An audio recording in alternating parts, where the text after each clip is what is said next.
का जिक्र है कि पाकिस्तानी फौज की एक यूनिट को पहाड़ी इलाके में दुश्मन से नबरदाजमा होना पड़ा। ये कहानी 1965 की जंग के दौरान की है, जब पाकिस्तानी फौज के एक हथियारों के साथ नबरदाजमा होना पड़ा।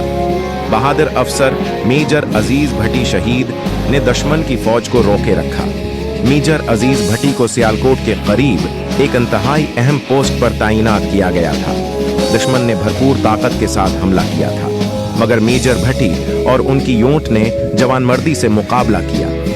दिन रात मुसलसल लड़ते हुए वो अपनी यूनिट के हमराह हर हमले का मुकाबला रहे और दुश्मन को आगे बढ़ने से रोके रखा। एक दिन दुश्मन ने बड़ी तादाद में टैंक और तोपें इस्तेमाल करते हुए भरपूर हमला किया, लेकिन मेजर भट्टी ने अपनी पोजीशन नहीं छोड़ी। वो एक ऊंची जगह पर मौजूद थे, जहां से वो दुश्मन की नक्ल व हरकत का बगौर जायजा ले रहे थे और अपने जवानों को हदायत दे रहे थे।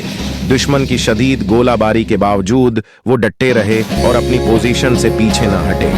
अचानक एक गोला उनके करीब आकर गिरा, लेकिन इस बहादुर अफसर ने हिम्मत न हारी। उन्होंने अपने जान की परवाह किए बगैर जंग का नक्शा पलट दिया और दुश्मन को ऐसी शिकस्त दी जिसकी मिसाल कम ही मिलती है।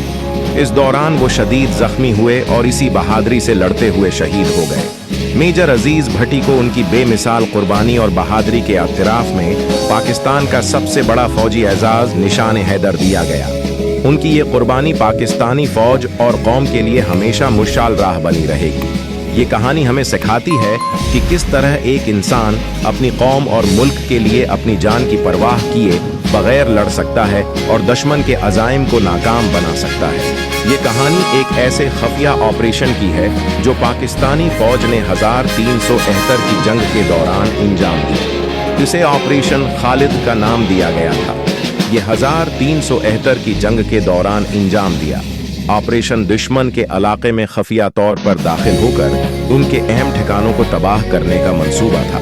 पाकिस्तानी फौज के खफिया यूनिट को ये जिम्मेदारी सौंपी गई कि वो दुश्मन के एक बड़े फौजी अड्डे को निशाना बनाए जो जंग में फैसला कुन किरदार अदा कर सकता था।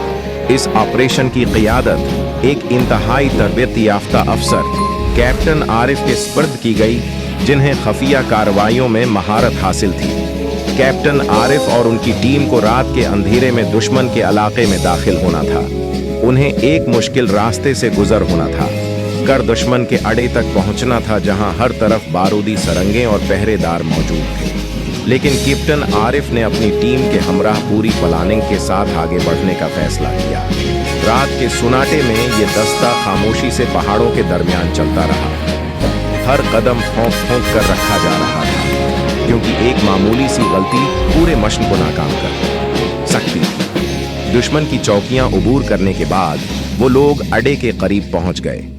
इस मौका पर कैप्टन आरिफ ने अपने माहिर सिपाहियों को अलग अलग ग्रुपों में तकसीम किया। हर ग्रुप का काम था कि वो अड्डे के मुख्तलिफ हिस्सों को बीक वक्त निशाना बनाए, ताकि दुश्मन को संभलने का मौका न मिले। जब हर चीज तैयार हो गई, कैप्टन आरिफ ने अपने हाथ में पकड़े टाइम बम को चालू किया और इशारा दिया। चंद लम्हों बाद जोरदार धमाके होने लगे और पूरा अड्डा आग के शालों में लपट गया। दुश्मन की फौज इस अचानक हमले से बौखला गई और उससे पहले कि वो जवाबी कार्रवाई कर सकते, पाकिस्तानी दस्ता महफूज रास्ते से वापस निकल गया। इस खफिया ऑपरेशन की कामयाबी ने जंग के नतीजे को बड़ी हद तक मुतासिर किया। दुश्मन का अहम फौजी अड्डा तबाह हो चुका था और उसके साथ ही उनके अहम हथियार और गोला बारूद भी खत्म हो गए थे। कैप्टन आरिफ और उनकी टीम ने एक ऐसा हथियार बनाया था जो दुनिया में कभी नहीं देखा गया था। कारनामा अंजाम दिया जो फौजी तारीख में हमेशा याद रखा जाएगा। ऑपरेशन खालिद की कामयाबी ने पाकिस्तानी फौज के हौसले बुलंद किए और दुश्मन को ये एहसास दिलाया कि पाकिस्तानी फौज न सिर्फ मैदान जंग में बल्कि खफिया ऑपरेशंस में भी बेमिसाल महारत रखती है। कैप्टन आरिफ और उनकी टीम की बहादुरी को कभी फरामोश नहीं किया जा सकता और उनकी कुर्बानी हमेशा कौम के दिलों में जिंदा रहेगी।